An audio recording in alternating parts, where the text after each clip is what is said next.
North Korea tensions, U.S. submarine arrives in South Korea. A U.S. submarine has arrived in South Korea, amid worries of another North Korean missile or nuclear test. The missile-armed USS Michigan is set to join an incoming group of warships led by aircraft carrier Carl Vinson. North Korea is celebrating its Army's 85th founding anniversary on Tuesday. It marked the event with a large-scale firing drill, South Korea said.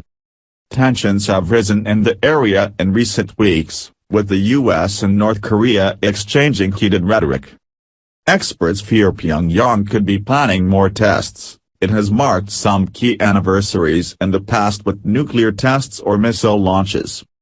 However, South Korea's defense ministry said no unusual development had been detected. Instead, the North conducted a large live-fire drill around the city of Wonsan, South Korea said. Our military is closely monitoring the North Korean military's movement, the Office of the Joint Chiefs of Staff said. North Korea conducted a failed ballistic missile test on 16 April, prompting U.S. Vice President Mike Pence to warn it not to test President Donald Trump. In an unusual move, the entire U.S. Senate has been asked to attend a briefing on North Korea on Wednesday at the White House. The USS Michigan docked at South Korea's Busan port on Tuesday, in what it called a routine visit. It is a nuclear-powered submarine carrying 154 Tomahawk cruise missiles and 60 special operations troops and mini-subs, reported the South Korean newspaper Chosun Ilbo. The North Korean crisis is moving on many fronts.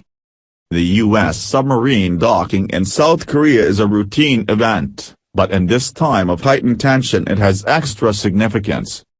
Pyongyang remains defiant, including of China, warning that if it helped the U.S., the results would be catastrophic.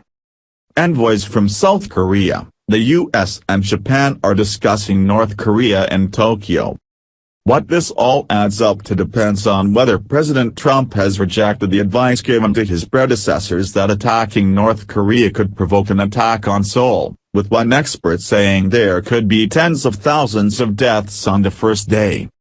It may be that President Trump has decided that the cost of North Korea eventually getting nuclear weapons that could strike the U.S. means that the risk of war has to be taken. We simply do not know. The submarine is expected to take part in military exercises with the Carl Vinson warship group, which the U.S. said it was dispatching to North Korea earlier this month to maintain readiness in the region. At the time, Mr. Trump said that he was sending an armada to the region and that the U.S. had submarines which were very powerful, far more powerful than the aircraft carrier. Pyongyang reacted angrily to the aircraft carrier deployment, threatening to sink it and launch a supermighty preemptive strike against what it called U.S. aggression. However, the U.S. warships caused some confusion and attracted mockery when it emerged that they actually sailed in the opposite direction, away from North Korea, after the announcement. However, U.S. Navy officials said they are now proceeding to the region as ordered. China is North Korea's only ally and main trading partner, and the U.S. has been urging Beijing to help put pressure on Pyongyang. Chinese President Xi Jinping spoke to Mr. Trump on Monday, urging all sides to maintain restraint and avoid actions that would increase tensions.